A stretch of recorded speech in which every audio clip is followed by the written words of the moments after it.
Setiap manusia yang melakukan perjalanan sendiri sebenarnya tak akan benar-benar sendiri. Tak sering pula ada orang asing yang berbaik hati untuk menjadi teman ngobrol, bahkan menjadi teman jalan. Dan disitulah saya yakin alam sedang menjalankan konspirasinya.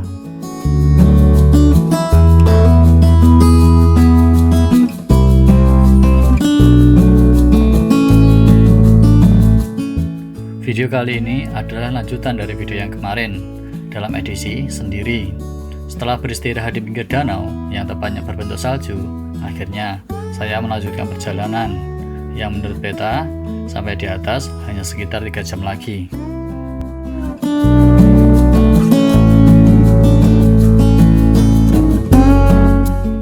Di trek yang masih gelap dengan lapisan kabut dan juga berjalan sendiri, rasa-rasanya sedikit menakutkan. Dan ditambah lagi, tak banyak orang seperti awal berjalan. Maklum, hari sudah mulai sore dan gondola di bawah hanya beroperasi sampai jam 4 saja.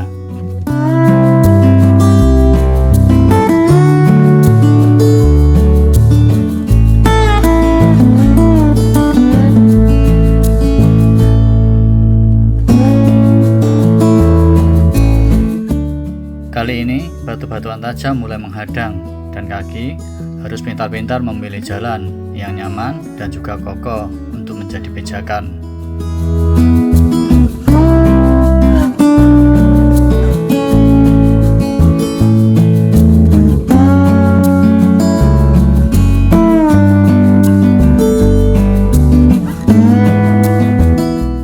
Curamnya jurang dan bebatuan yang besar khas pegunungan Alpen pun kini menjadi trek perjalanan saya. Dan kini saya agak malas-malasan untuk melanjutkan perjalanan. Bukan karena tanpa teman, tapi kenapa jalurnya sepi. Rasanya seperti sendiri di sini.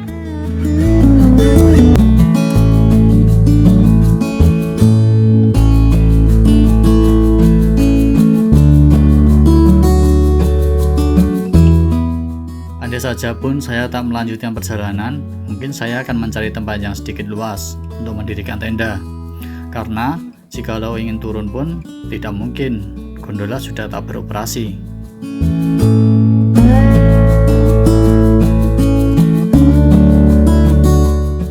Setelah berjalan dan berjalan lagi, akhirnya sampailah di trek salju. Sangat menyulitkan, tapi saya tetap mencoba melangkah.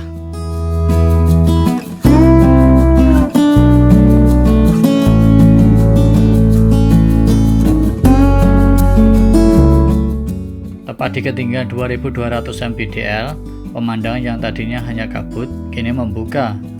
Gagahnya pegunungan Alpen yang diselimuti salju kini memanjakan mata, sekaligus membuat rasa bahagia.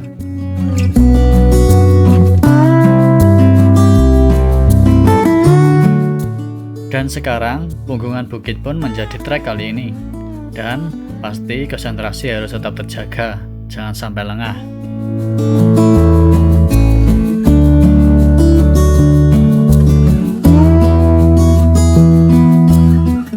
Dan kini trek bersalju terlihat sangat panjang dan mau tidak mau harus menggunakan Aizen.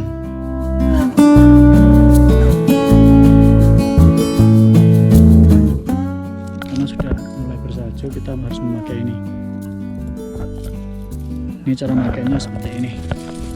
Namanya Aizen. Kita harus seperti ini.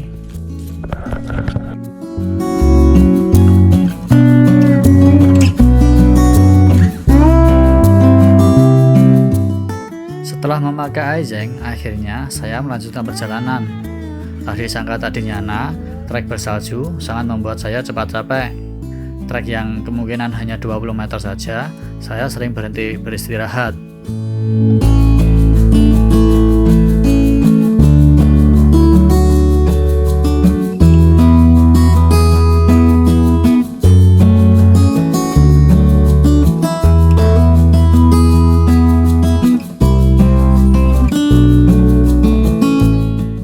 Trek kembali landai dan tumbuhan kini menjadi hiasan di kanan dan kiri perjalanan saya.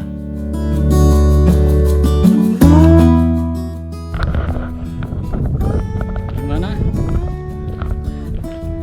Alam memang luar biasa.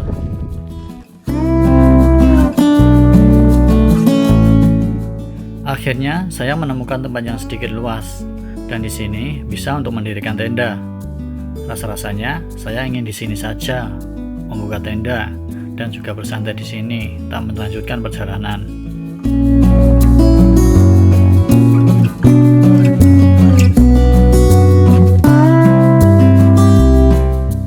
Belum sampai mendirikan tenda, dari bawah terdengar lonceng khas para pendaki yang suaranya lumayan kencang, dan itu pertanda pasti nanti akan ada yang naik.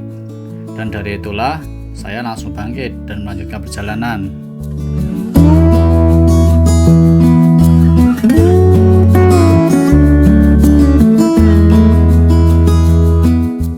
Dan dari itulah saya yakin Allah merencanakan yang terbaik untuk pendakian kali ini.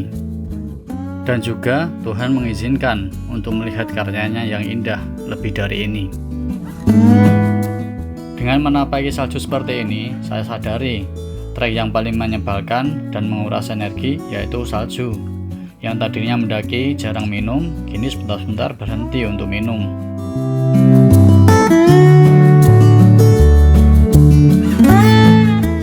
Rasa yang tadinya was-was, kini sudah mulai lega, karena yakin ada yang naik selain saya, dan juga cuaca yang begitu menakjubkan menambah semangat saya untuk mendaki lagi dan lagi.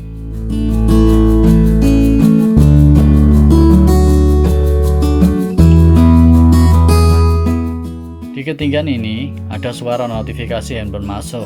Anjir, di ketinggian yang seperti ini sinyal masih saja full, dan ini sangat membantu untuk mengira-ngira kapan nyampe di tempat mendirikan tenda nanti.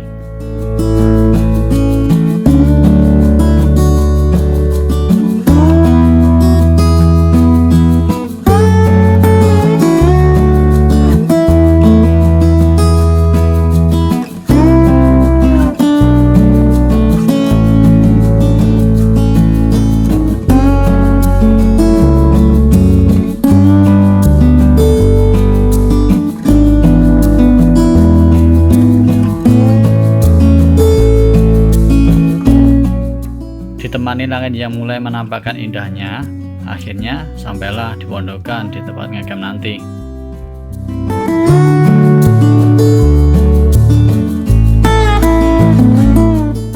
Di pondokan ini benar-benar sepi, hanya ada saya sendiri. Saya berjalan sampai pondokan bawah pun tak menemui siapa-siapa, dan biasanya kalau ada penjaganya untuk mendirikan tenda, kita ditarik uang kurang lebih 1.000 yen.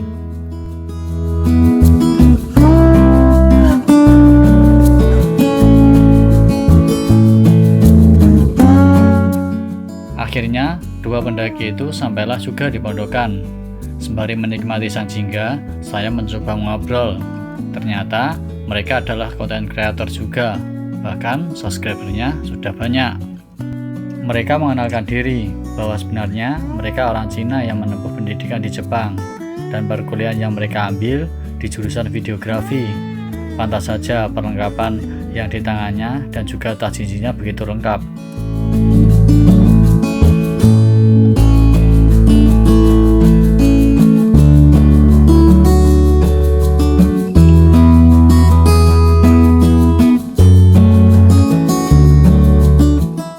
Dari kejauhan, Gunung Tateyama dan Tsuriki terlihat. Dengan sedikit songong dan sombong, saya mengatakan pada mereka, saya sudah pernah mendaki keduanya. Salah satu dari mereka menjawab bahwa Tsuriki adalah gunung paling ekstrim di Jepang, dan mereka ingin ke sana.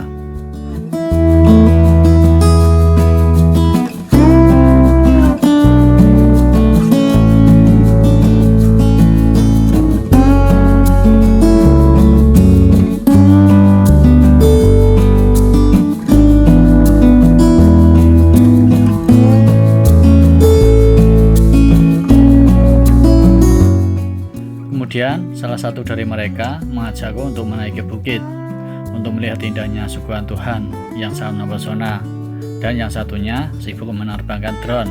Maklum, konten kreator.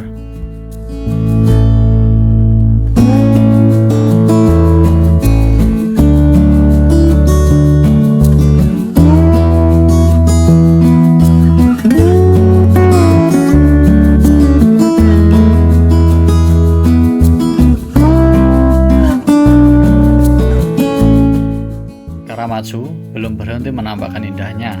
Degradasi surya sangatlah mempesona.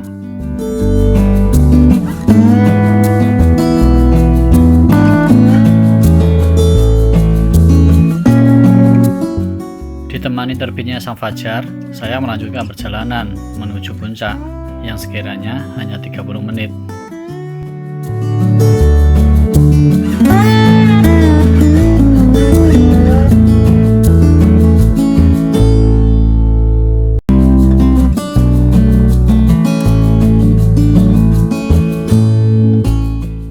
Sesampainya di puncak, ada yang mengejutkan.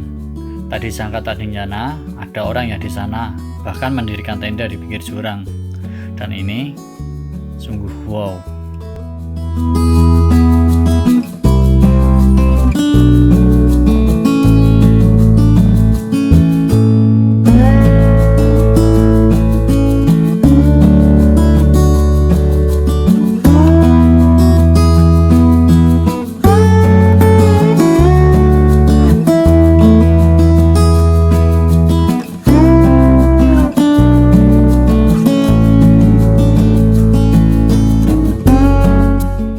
Dari kejauhan, mereka berdua pun menapaki puncak Karamazhu, menyusul saya yang lebih dulu sampai di sini.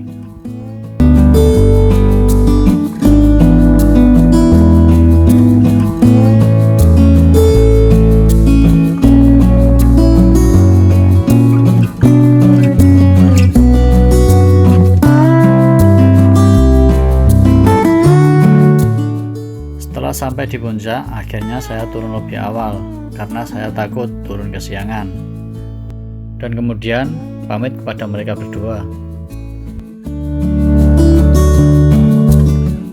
Perjalanan kali ini mengajarkan ramah tamah itu penting, bahkan kepada orang yang tak kamu kenal sekalipun.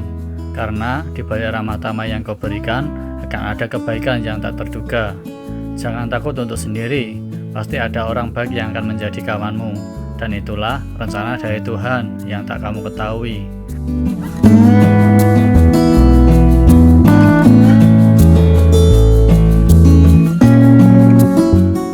Sekian video kali ini, sekiranya menghibur, jangan lupa subscribe, like, dan komen. Dan terakhir dari saya, arigatou gozaimashita.